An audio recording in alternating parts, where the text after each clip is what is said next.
الاشتباكات القريبة من محيط القيادة العامة للقوات المسلحة.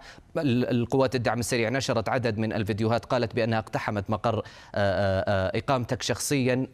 هل تستطيع الرد عليها؟ وأين كنت أصلا منذ بداية هذه الاشتباكات وحتى اليوم؟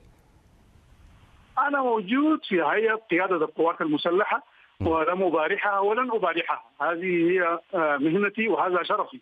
لن أخرج إلا محمولا على نعش، لكن أنا موجود وأقوم بواجبي الدستوري وأدافع عن الدولة السودانية، ولا أدافع عن شخص ولا أدافع عن جهة ولا أدافع عن كيان. أنا أدافع عن السودان، أدافع عن وحدته، أدافع عن بقائه، أدافع عن السودانيين جميعا. أنا موجود. صحيح المنزل تم تسلل لصوص، أنا أظن ذلك لصوص تسلل إلى داخل المنزل من بعض المنزل هو في طرف ليس داخل القيادة، بالمعنى المفهوم تسلل إليه بعض اللصوص وعاشوا فيه فسادا.